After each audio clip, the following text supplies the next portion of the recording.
नमस्कार। आइए आज हम इस वीडियो के माध्यम से एड ग्रेड अभ्यास पुस्तिका कक्षा 7 विषय विज्ञान देखिए इस प्रकार से हमें 2023-22-23 के लिए हमें यह एड ग्रेड अभ्यास पुस्तिका प्रदान की गई है, जिसमें देखिए विषय वस्तु दी गई है। इस विषय वस्तु में दिए गए सभी अध्याय का हल हमने चैनल में हमने अपलोड कर दिया है। आप चैनल की प्लेलिस्ट में जाकर भी सभी वीडियो देख सकते हैं। तो आइए इसके अंतर्गत हम देखेंगे अध्याय 18, जिसमें दिया है अपशिष्ट जल की कहानी। इसके सभी प्रश्नों के आंसर हम किस प्रकार से पाठ्यपुस्तक के आधार पर पूर्ण करेंगे, आइए हम समझते हैं। तो देखिए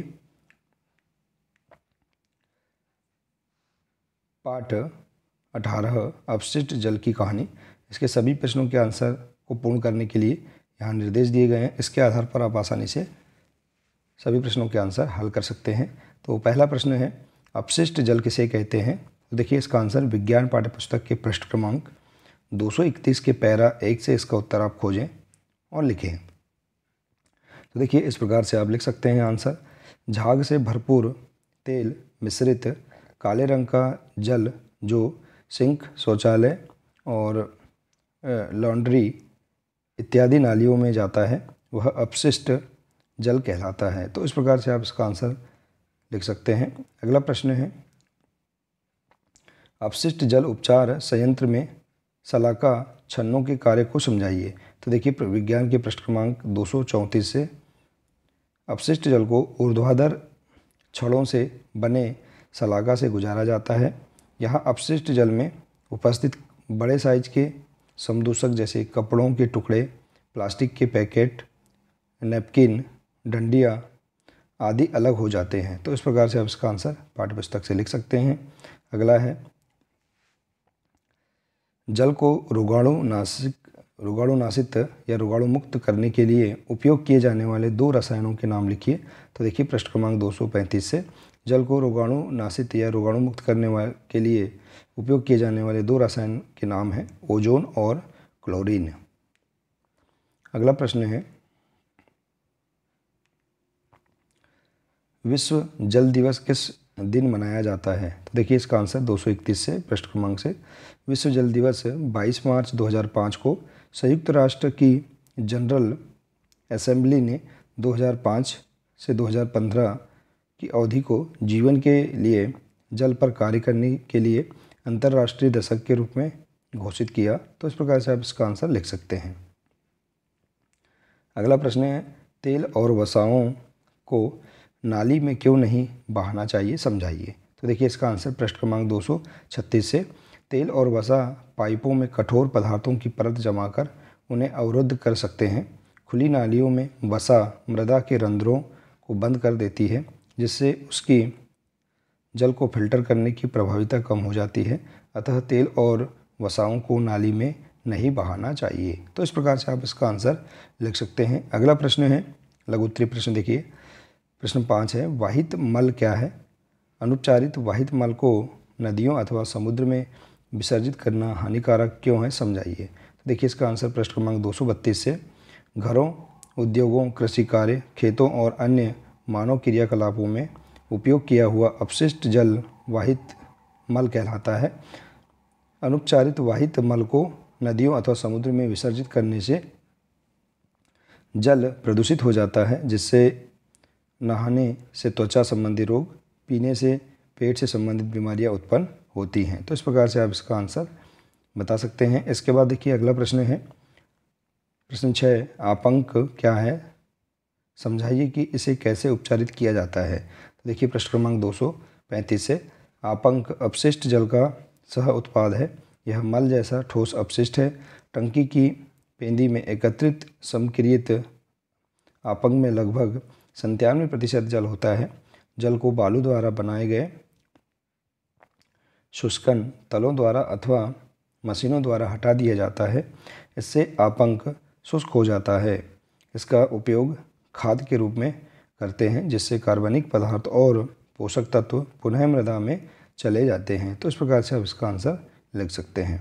अगला है क्रमी प्रसंस्करण शौचालय क्या है। देखिए इसका आंसर विज्ञान के पृष्ठ क्रमांक 237 से।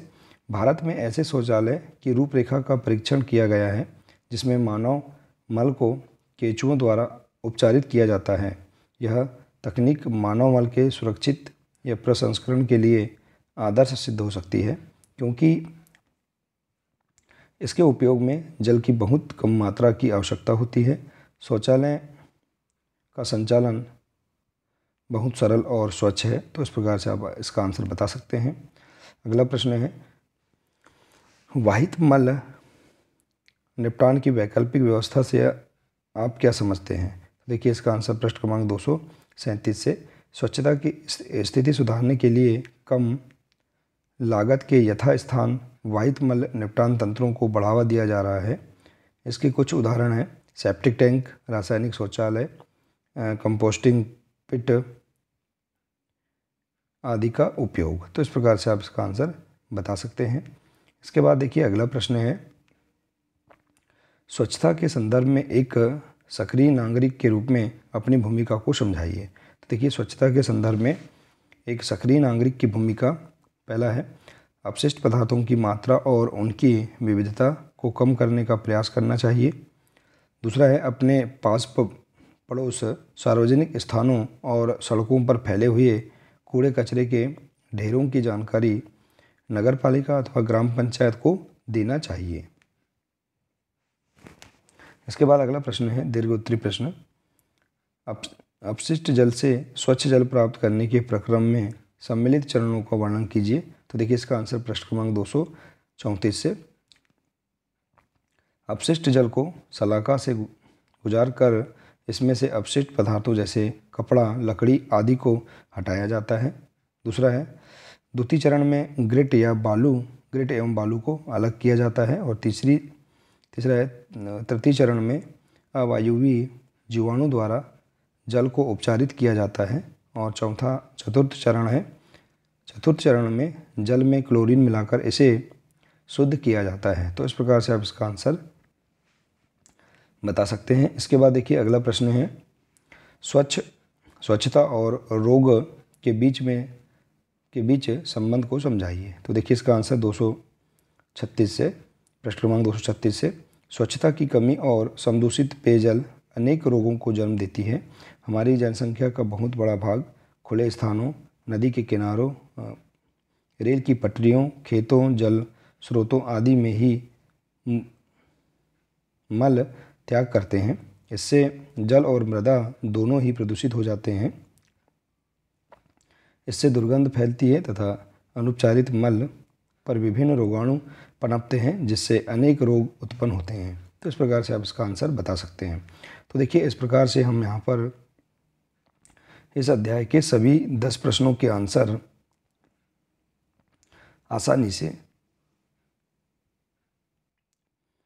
अपनी पाठ्यपुस्तक के आधार पर पूर्ण कर सकते हैं। देखिए इस प्रकार से आप सभी प्रश्नों के आंसर हल कर सकते हैं। तो देखिए आशा है कि आपको इस अध्याय के सभी प्रश्नों के आंसर आपको समझ में आ गए होंगे। देखिए